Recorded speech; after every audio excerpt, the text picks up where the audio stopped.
परिणाम है आपको बच्चों।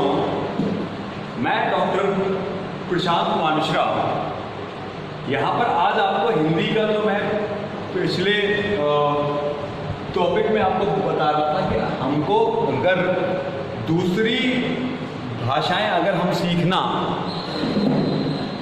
चाहते हैं तो उन भाषाओं को सीखने के लिए क्या क्या विधियाँ प्रयोग में आएंगी और क्या क्या विधियाँ प्रयोग में नहीं आएंगी। दूसरी बात क्या है कि हमने आपको पिछली बार ये बताया था कि दूसरी जो भाषाएं होती हैं, चाहे आपकी तमिल हो, तेलुगु हो, कन्नड़ आपकी मलयालम, तो उन भाषाओं में और अपनी मातृभाषा में क्या क्या कहाँ पर अंतर आपको दिखाई पड़ते हैं, भेद कहाँ पर आते हैं, उच्चारण में क्या भेद है, कहने में क्या भेद है, पढ़ने में क्या भेद है, तो वह सब आपको दिखाई पड़ता है। तो क्या है कि प्रथम उच्चारण पद्धति में हम सबसे पहले यह चीज़ को देखते हैं कि भाई आपके मलयालम और तमिल विद्यार्थी जो हैं कि स्वर के बीच में पहुंचने वाले जो शब्द होते हैं, आने वाले शब्द होते हैं, गा, ड़ा, दा, बा की जो उच्चारण है, जो उसका साउंड है, ध्वनि है, वह ध्वनियों के प्रारंभ में ही का, टा, ता, पा से अभिन्न माने जाते हैं। और बोधपूर्ण प्रयत्न के बिना, मतलब बोधपूर्ण से मतलब है बिना उसके ज्ञान और प्रयास के बिना हम सूचीवार तरीके से बोलते हैं, इनको उच्चारित करते हैं। और जब वह शब्द हिंदी शब्दों को बोला जाता है तब आपके अचेतन रूप में कि जो आपका जो माइंड है, जो न कॉन्शियस जो आपका माइंड, अचेतन माइंड जो है, वहाँ पर ये आपके जितनी भी ध्वनियाँ होती हैं यह सब वहीं पर स्थापित हो जाती हैं और वहीं के वहीं बैठ जाती हैं। अच्छा, दूसरी बात क्या है? दूसरी बात यह है कि का, टा, ता, पा, ये जो आपके वर्ण हैं को हम सूचीवार तरीके से में गा, डा, दा, बा हो जाते हैं, क्योंकि वहाँ का वातावरण, वहाँ के तमिल के मलयालम के जो स्वर जो वेदिकाएँ हैं, वहाँ के जो आपकी भाषा की जो पद्धति है, वह केवल जब हम बहुत ज़्यादा प्रयासवान होंगे तब ही हम इसको पूर्ण तरीके से सही पाएंगे, है ना। और अगर हम भाषा विज्ञान के शब्दों को बहुत धीरतापूर्वक, गंभीरतापूर्वक अगर हम उनको देखें, पढ़ें, तो दूसरी भाषा के सामने हिंदी भाषा के जो शब्द हैं वह सीखने में भाषा विज्ञान हमारी बहुत ज़्यादा हेल्प हमको पहुँचाता है, हमको सहायता देता है, मार्गदर्शन पहुँचाता है, क्योंकि भाषा विज्ञान के सहारे ही हम ये सीख पाते हैं कि कौन सा वर्ण, कौन सा ध्वनि, कौन सा उच्चारण हमको कैसे करना है और ये वर्ण कैसे बनाया गया है। और दूसरे के अर्थ विज्ञान की दृष्टि से भी, मतलब जहाँ पर हमें वर्णों का अर्थ आपके प्राकट्य करना है, हमको प्रस्तुत करना है, वहाँ पर भी भाषा विज्ञान के सहारे ही हम उसकी प्रगति को पाएंगे कर। अच्छा, और दूसरी भाषाओं के सीखने में हिंदी भाषा के जो शब्द हैं के बारे में, वो जो आपके जो हिंदी के जो आपके शब्द हैं, वह जब हम आपको बताएं तो एक प्रमुख पाठ्य बिंदु यह है कि कुछ हिंदी शब्दों का तात्पर्य जो है, अर्थ जो है, वह दक्षिणी भाषाओं को बताते समय विशेष सावधानी से बताने चाहिए, क्योंकि हिंदी के बहुत से जो शब्द हैं वह दक्षिणी भाषा में भिन्न भिन्न रूपों में, भिन्न भिन्न अर्थों में प्रयोग किए जाते हैं, है ना। मतलब यहाँ की जो मातृभाषा के शब्द हैं वह जब वह दक्षिण भारत में पहुँचते हैं, दक्षिण भारतीय जो भाषाएं हैं वहाँ पर जब वो पहुँचते हैं तब वह शब्द भिन्न भिन्न अर्थों में प्रयुक्त हो जाते हैं। अब जैसे यहाँ पर आपकी एक सूची दी गई है, वह मैं आपको बताता हूँ, वह सूची आपकी क्या है।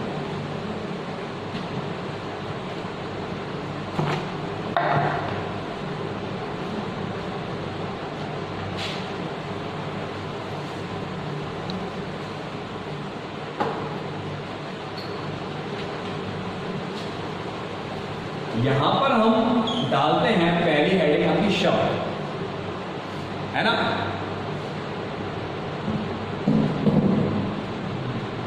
दूसरी आपकी जो भाषा है वह आपकी हिंदी, ठीक है। तीसरी आपकी भाषा है तमिल, चौथी आपकी कन्नड़ और पांचवी आपकी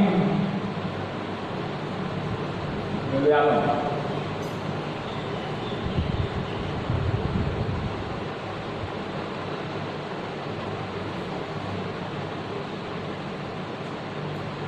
तमिल के बाद होगी आपकी शब्द हिंदी,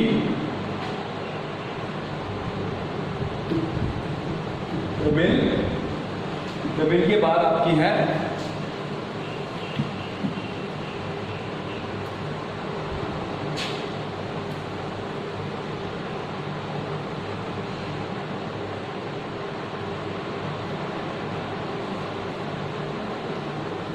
मलयालम, और मलयालम के बाद आपकी कन्नड़, आपकी कन्नड़, और कन्नड़ के बाद आपकी है तेलुगु। ये आपकी 5 भाषाओं के बारे में, तो ये आपकी 5 भाषाएं हो गई, हिंदी, तमिल, मलयालम, कन्नड़ और तेलुगु। अच्छा, यहां पर आपके अगर हम शब्द, पहला है आपका अवसर, पहला आपका शब्द अवसर, हिंदी में इसको हम कहते हैं मौका।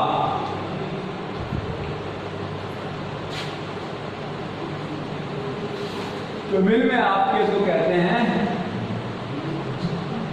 जल्दी, और मलयालम में आप ये कहते हैं मौका, है ना। शब्द आपका अवसर, मौका, जल्दी, मौका, और कन्नड़ में वही शब्द है जल्दी, और तेलुगु में वही शब्द हो जाता है जरूरता, ठीक है। तीसरा आपका क्या है, दूसरा आपका है आलस्य।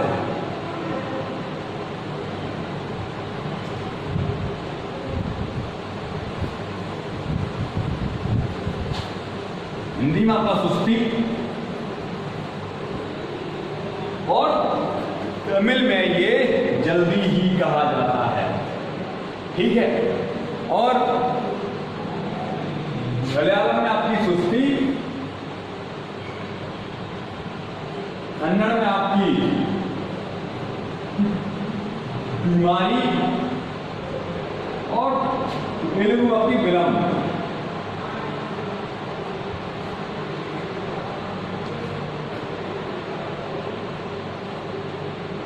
ऐसे ही आपका एक और शब्द है उपन्यास।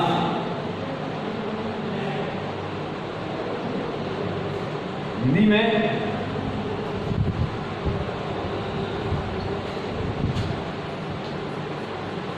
में आख्यानिका,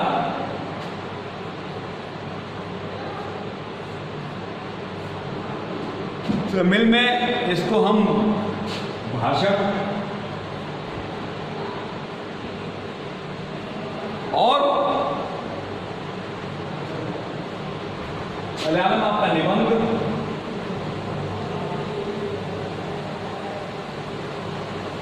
और मलयालम के बाद कन्नड़ और तेलुगु में ये उपरोक्त भाषण ही लिखा जाएगा, भाषण, और यहां भी आपका भाषण। बात आ रही है आपकी समझ में कि जो शब्द आपके हिंदी में अवसर है, मौका है, वह तमिल में जल्दी है, मलयालम में फिर से मौका है, कन्नड़ में फिर से जल्दी है और तेलुगु में आपका फिर से जरूरत है। वैसे ही आपका एक और शब्द है बाधा। बाधा हिंदी में उसे कहते हैं विघ्न, ठीक है। और तमिल की बात करें तो इसको कहा जाएगा रोग, और तमिल के साथ साथ आपका रोग कहा जाएगा, और रोग के बाद मलयालम में फिर से कहा जाएगा विघ्न, और विघ्न के बाद आपका कन्नड़ और तेलुगु में इसको कहा जाएगा दर्द, और यहाँ भी आपका दर्द, है ना। तो हम यह देख रहे हैं कि बहुत सी भाषाओं में समान प्रकार से शब्द ही जा रहे हैं, है ना। यहाँ पर विघ्न कहा गया, मलयालम में भी वो विघ्न है, कन्नड़ में भी वो दर्द है, और तेलुगु में भी वो दर्द ही कहा जा रहा है। अच्छा, कुछ और आपके हम देखते हैं शब्द कौन से हैं।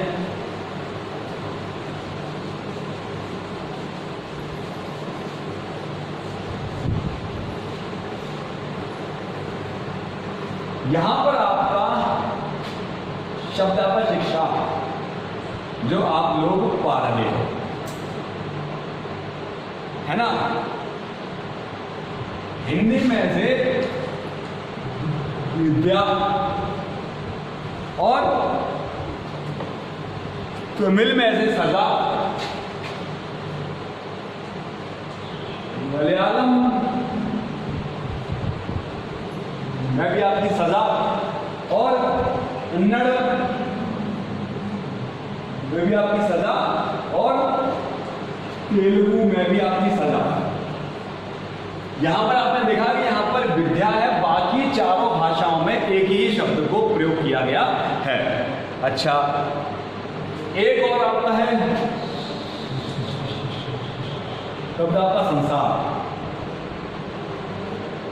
और संसार को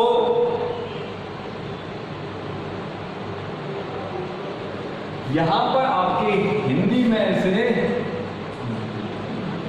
दुनिया कहा जाता है, तमिल में इसको पत्नी कहा जाता है, और मलयालम में इसको बातचीत कहा जाता है, बातचीत, और कन्नड़ में इसको परिवार कहा जाता है, और तेलुगु में से कुटुंब कहा जाता है, कुटुंब, है ना। एक ही शब्द आपका संसार, दुनिया, पत्नी, बातचीत, परिवार, आपका कुटुंब। अब आप ये देखिए कि है तो वही, और ये भी जो शब्द हैं ये भी हिंदी में हमारे सुने हुए हैं। यहाँ पर जो बातचीत शब्द है, बातचीत को हम कैसे करते हैं, जब हम एक दूसरे से आपस में बातचीत करते रहते हैं। परिवार को हम अपनी फैमिली में हिंदी में जोड़ते हैं, और कुटुंब आपका संस्कृत का शब्द है ना। तो क्या है कि एक दूसरे से एक दूसरे शब्द जो हैं वह पहुंचते रहते हैं। अच्छा, शब्द आपका कल्याण,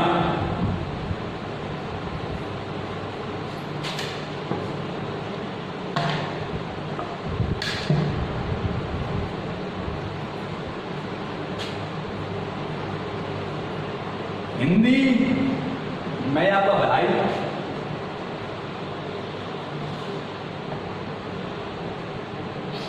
और तमिल में आपका शादी,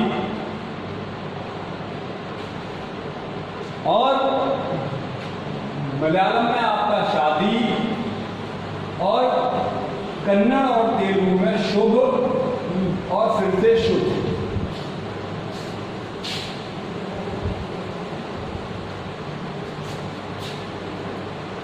तो आपने यहां पर एक चीज देखी कि हमने जो शब्द हमारे यहाँ लोक हित के लिए है वह यहाँ पर जाकर भलाई हो गया, यहाँ पर वो शादी हो गया तमिल और मलयालम में, और कन्नड़ और तेलुगु में वो शब्द जाकर के बन गया आपका कौन सा, शुभ। तो यही प्रकार से कई सारे शब्द वैसे ही भिन्न भिन्न प्रकार से अनेक भाषाओं में वर्णित किए गए हैं, है ना। और जैसे कि पाषाण हिंदी में शब्द है, शब्द आपका पाषाण, हिंदी में वह पत्थर हो जाता है, तमिल में वह हो जाता है विष, मलयालम में भी विष, कन्नड़ में भी विष और तेलुगु में भी विष। वैसे ही आपका एक और शब्द है आशा, वह हिंदी में आपका उम्मीद हो जाता है, तमिल में आपकी इच्छा हो जाती है, मलयालम में भी सेम इच्छा है और कन्नड़ और तेलुगु में इच्छा और उम्मीद वह सूचीवार तरीके से प्रस्तुत होते हुए दिखाई पड़ते हैं। तो तेलुगु में आपके जितने भी आपके संस्कृत के जो शब्द हैं उन शब्दों के आगे डू मू यू, कौन कौन से, डू मू और प्रत्यय हैं, अर्थात कन्नड़ में गु और लू प्रत्यय लगा देते हैं। प्रत्यय आपको पता होंगे, हमने आपको बताए हैं। और देववाणी के दूसरे अनेक ऐसे शब्द हैं जो दक्षिणी भाषाओं में ठीक उसी प्रकार से अर्थ अपना देते हैं जिस प्रकार से वह हिंदी की मातृभाषा में प्रयोग किए जा रहे हैं। फॉर एग्जाम्पल की अगर हम बात करें तो आपके रात, दिन, चंद्र, शुभ, पर्वत आपके नगर, सूर्य, आकाश, जीवन, मन, बुद्धि, माता पिता, कन्या, पुत्र, पुत्री, ग्राम, स्वामी आदि, ये वो शब्द हैं जो संस्कृत और मातृभाषा में हिंदी में बहुत प्रकार से एक जैसे ही प्रतीत होते हैं। और भाषा शास्त्र जो है भाषा विज्ञान की ही एक बिल्कुल नई शाखा है। इसमें क्या है, भाषा विज्ञान के जो दोनों जो विषय हैं, एक पहला हो गया भाषा और दूसरा हो गया भाषा का विज्ञान।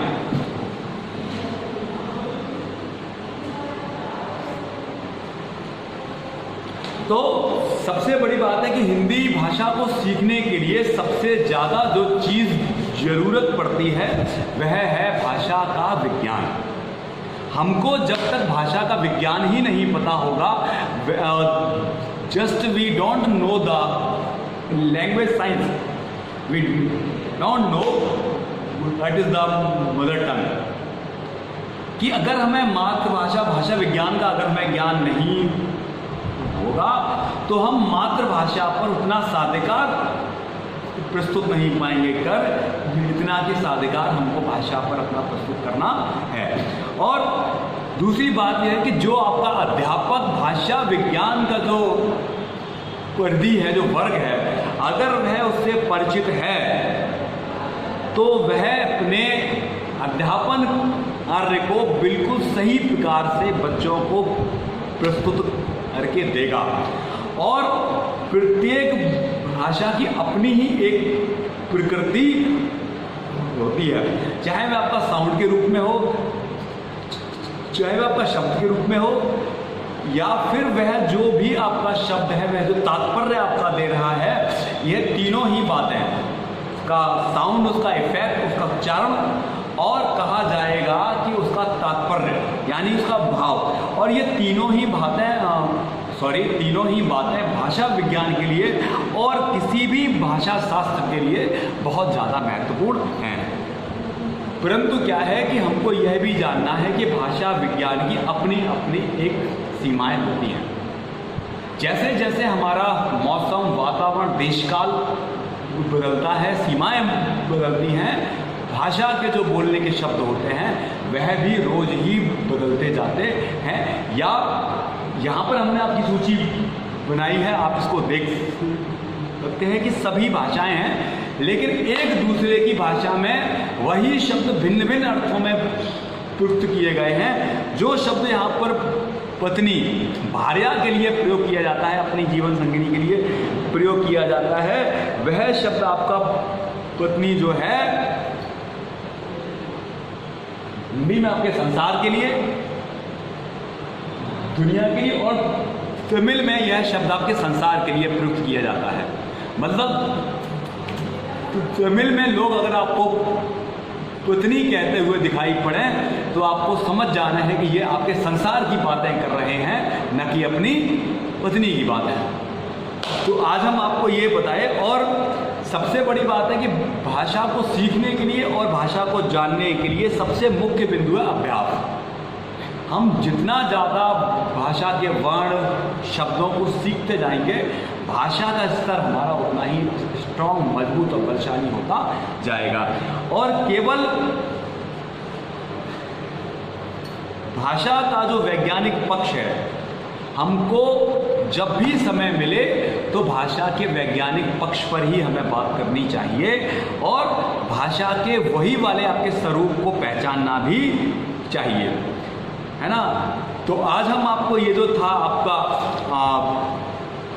टॉपिक, आपका पांचवें जो पार्ट का, ये आज आपका यहाँ पर संपूर्ण होता है। नेक्स्ट डे हम आपको बताएंगे कि जब हम कोई दूसरी भाषा को सीखते हैं तब उस भाषा को सीखने में क्या क्या दिक्कतों का हमें सामना करना पड़ता है, और वह कौन कौन सी बातें होती हैं कि जिनको भाषा के सीखने में बहुत प्रकार की दिक्कतें, समस्याएं आती हैं। तो यह हम आपको दूसरी वीडियो में हम आपको बताएंगे। तब तक आप लोग अपना जो घर है वहाँ पर सेफ रहें। महामारी बहुत ज़्यादा फैली हुई है, वह भी देखते रहें। To be stay your home, be safe and your careful. Myself doctor Prashant Kumar Mishra आज आपको बस इतना ही ज्ञान दूंगा। बाकी आपके जो असाइनमेंट, प्रोजेक्ट, चार्ट के जो कार्य हैं, आपके एचओडी साहब ने जो आपको जैसे कहे हैं वैसे आप अपना कार्य करें और शीघ्र से शीघ्र विद्यालय में अपना कार्य संप्रेषित करें। बहुत बहुत धन्यवाद, आपका आभार। आपका आज हमारे दो सबसे बड़ी आज प्रसन्नता की बात है, आज हमारे दो छात्र दीपक और दूसरे भी पहुँचे हुए हैं। तो आज ये दोनों भी साथ साथ, आपके साथ साथ लाइव में ये लोग खुद भी लाइव देख रहे हैं, तो पहुंच गए हैं आज ये लोग। तो हम आपसे चाहेंगे कि आप लोग अपना अंग्रेजी और हिंदी, संस्कृत वगैरह का जो भी कार्य है उसको देखते रहें, और जहाँ भी दिक्कत आए मेरे नंबर पे या मैसेज बॉक्स में, कमेंट बॉक्स में आप मुझको अपनी दिक्कत बता सकते हैं। बहुत बहुत आभार आपका, धन्यवाद।